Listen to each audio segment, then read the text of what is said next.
आकाश में देखा micro blue moon महाकाश विज्ञान भाषा जितेबले गोटे इंग्राजी कैलेंडर मासरे दुईटी पूर्णिमा पड़े से द्वितीय पूर्णिमा को ब्लू मून बोली कह जाए। तेबे आज आकाश में देखा विरल माइक्रो ब्लू मून महाकाश में देखा मिल एक विरल महाजागतिक दृश्य। आकाश में चमक माइक्रो ब्लू मून गोटे इंग्राजी कैलेंडर मासरे दुईटी पूर्णिमा पड़े द्वितीय पूर्णिमा जन्ह को ब्लू मून बोली कह जाए। जहां नहीं हम आपन निकट में किसी तथ्य रखा चाहूँ। आज आकाश में चमक माइक्रो ब्लू मून जो कथा कहपरी जितेबले गोटे कथा कहुच्छी इंग्राजी कैलेंडर गोटे मसरे जितेबले दुईटी पूर्णिमा पड़े तेज द्वितीय पूर्णिमार जन्ह को ही ब्लू मून बोली कह जाए।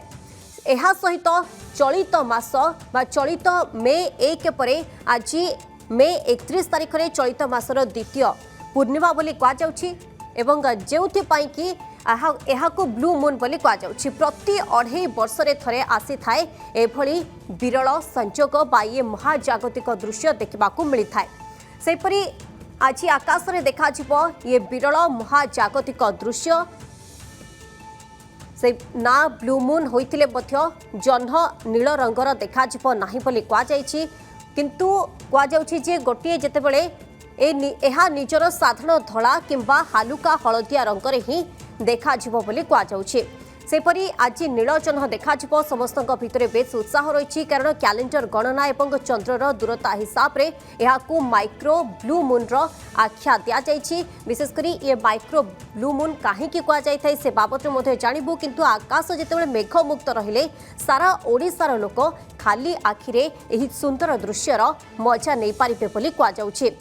अन्यपटे जितेबले ये जन्ह देखा आकाश मेघमुक्त थिले मध्य ओडिशावासी यहाकू खाली आखिरे देखि पारिबे बोली कहुच्छी बा ये सुंदर जन्ह को समस्ते खाली आखिरे संध्या समय देखि पारिबे बोली कहुच्छी। ए बाबद अधिक सूचना पाई सहित महाकाश विज्ञानी शुभेन्दु पट्टनायक आम सहित जोड़ी रही। श्रीयुक्त पट्टनायक आपन को स्वागत करुच्ची। श्रीयुक्त पट्टनायक जाने को चाहबू ये माइक्रो ब्लू मून यार वैज्ञानिक संज्ञा कौन? देखो प्रथमे मु माइक्रो मून कौन कह देवाक चाहे। माइक्रो मून टी है आम जितेबाला जाचे जे पृथ्वी चारिपट चंद्र बुलूची थरे पृथ्वी चारिपट चंद्र बुलवा को 29 दिन पाखापाखि समय नहीं थाए। आटा गोटे गोलाकार पथर न बुली गोटे अंडाकृति पथर बुलूची जिते सी आमर पृथ्वीर निकटरे थाए से तार दूरता मात्र 3,55,000 किलोमीटर थाए। जितेबाला दूर को चली जाए से 4,05,000 किलोमीटर थाए। तो ये जो निकटर थिबा समय जब गोटे पूर्णमी पड़े चंद्र आमको अपेक्षाकृत बड़ देखा जाए पाखापाखि 12% बड़ 30% उज्जवल देखा जाए जहाँ आम सुपर मून कही था कारण से बड़ देखा जाए से सुपर मून। किंतु माइक्रो मून टी है ठीक सुपर मून ओल्टाटी जिते चंद्रटी आमठू दूर थी पाखापाखि 4 लाख 4,02,000 4,03,000 किलोमीटर दूर थी समय गोटे पूर्णमी पड़े से चंद्रटी आमको अपेक्षाकृत छोट देखा जाए। खाली आखिरे आप देखिले छोट देखा अपेक्षाकृत 10 ରୁ 12% छोट देखा।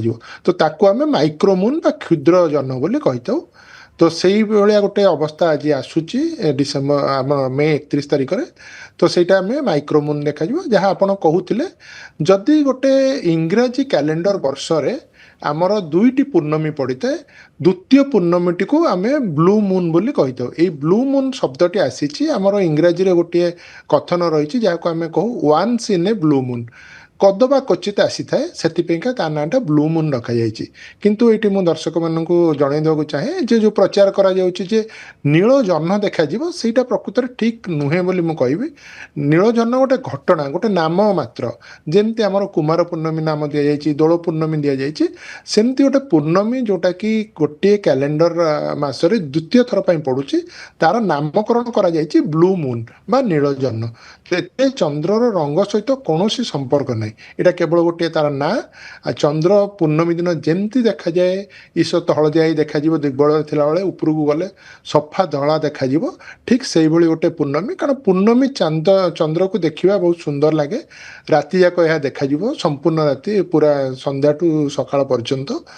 किंतु से मेघमुक्त आकाश रहा दरकार आउ खाली आखिरे सब देखा जाए गोटे विशेष दृश्य ଯାହା ଆପଣ କହୁଥିଲେ ଯେ ଏଇଟା ବିରଳ, ପ୍ରକୃତରେ ଏଇଟା ପ୍ରତ୍ୟେକ 2 ବର୍ଷରୁ 3 ବର୍ଷରେ ଥରେ ଆସିଥାଏ।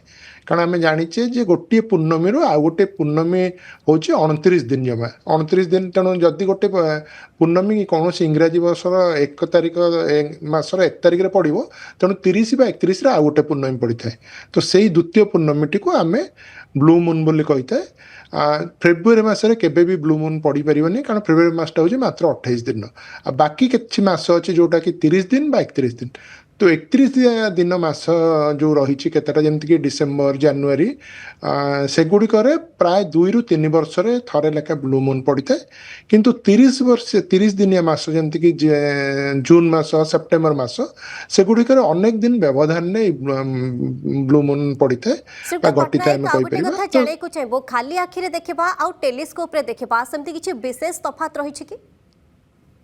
ନିଶ୍ଚିନ୍ତ ଭାବରେ ଆମେ ତ ସବୁବେଳେ ଖାଲି ଆଖିରେ ଚନ୍ଦ୍ର ଦେଖୁଛେ ବା ଆଜ୍ଞା ଦେଖିପାରିବା, କିନ୍ତୁ ଆମେ ଯଦି ଗୋଟେ ସାଧାରଣ ଦୂରବୀକ୍ଷଣ ଯନ୍ତ୍ର ନେବା, ଟିକେ ଭଲ ଦୂରବୀକ୍ଷଣ ଯନ୍ତ୍ର, ସେଥିରେ ଆମେ ଚନ୍ଦ୍ରର ଖାଲ ଢିପ ପରିଷ୍କାର ଭାବରେ ଦେଖିପାରିବା, ଯୋଉଟାକି ଆଜ୍ଞା ଗାଲିଲିଓ ପ୍ରଥମେ ଦେଖିଥିଲେ 1600 ଖ୍ରୀଷ୍ଟାବ୍ଦରେ। ତ ଚନ୍ଦ୍ର ପୃଷ୍ଠଟା ଆମର ପୃଥିବୀ ଭଳିଆ ଖାଲ ଢିପ ପାହାଡ଼ରେ ଭର୍ତ୍ତି। ତ ତାକୁ ଆମେ ଗୋଟେ ସାଧାରଣ ଦୂରବୀକ୍ଷଣ ଯନ୍ତ୍ର ସାହାଯ୍ୟରେ ଦେଖିଲେ ତାକୁ ଆମେ ଦେଖିପାରିବା ଖାଲ ଢିପ। ସେଟା ଗୋଟେ ବହୁତ ସୁନ୍ଦର ଦୃଶ୍ୟ। ଯେଉଁମାନଙ୍କ ପାଖରେ ଦୂରବୀକ୍ଷଣ ଯନ୍ତ୍ର ରହିଛି ବା ଦୂରବୀକ୍ଷଣ ଯନ୍ତ୍ର ପାଖକୁ ଦେଖିବାର ସୁଯୋଗ ମିଳୁଛି, ସେମାନେ ଦୂରବୀକ୍ଷଣ ଯନ୍ତ୍ର ସାହାଯ୍ୟରେ ନିଶ୍ଚୟ ଦେଖିବା ଉଚିତ। ଆଉ ଏଇଠି ମୁଁ ଗୋଟେ ସୂଚନା ଦେବାକୁ ଚାହିଁବି, ଆମର ଭୁବନେଶ୍ୱରରେ ଗୋଟେ ରହିଛି ରିଜନାଲ ସାଇନ୍ସ ସେଣ୍ଟର, ଯେଉଁଟା ଆଞ୍ଚଳିକ ବିଜ୍ଞାନ କେନ୍ଦ୍ର ବା ଆଜ୍ଞା ବିଜ୍ଞାନ ପାର୍କ, ସାଇନ୍ସ ପାର୍କ କହୁଛେ। ସେମାନେ ସବୁଦିନ ସନ୍ଧ୍ୟାବେଳେ ଦୂରବୀକ୍ଷଣ ଯନ୍ତ୍ର ସାହାଯ୍ୟରେ ଗ୍ରହ ନକ୍ଷତ୍ର ଦେଖାଉଛନ୍ତି। ତ ସେଠି ଆଜି ଗଲେ ମଧ୍ୟ କିଛି ଲୋକ ଜହ୍ନ ଦେଖିପାରିବେ। ତ ନିଶ୍ଚିନ୍ତ ଭାବରେ ଏଇଟା ଗୋଟେ ବହୁତ ସୁନ୍ଦର ଦୃଶ୍ୟ, ଏହାର ସୁଯୋଗ ନେବା ସମସ୍ତେ ଉଚିତ। ନିହାତି ଇଏ ଗୋଟେ ସୁନ୍ଦର ଦୃଶ୍ୟ, ବିରଳ ଦୃଶ୍ୟ ବୋଲି କହିଲେ ମଧ୍ୟ ଅତ୍ୟୁକ୍ତି ହେବ, କାରଣ କୁହାଯାଉଛି ଯେ ବ୍ଲୁ ମୁନ୍ ଆଜି ଦେଖାଯିବ ଏବଂ ଏହାର ଉପଭୋଗ ଆଜି ସମସ୍ତେ କରିପାରିବେ। ବହୁତ ବହୁତ ଧନ୍ୟବାଦ ଶୁଭେନ୍ଦୁ ପଟ୍ଟନାୟକ ଆମ ସହିତ ଯୋଡ଼ି ରହିଥିଲେ, ମହାକାଶ ବିଜ୍ଞାନୀ। ବହୁତ ବହୁତ ଧନ୍ୟବାଦ ଆପଣଙ୍କର ବହୁମୂଲ୍ୟ ସମୟ ପାଇଁ।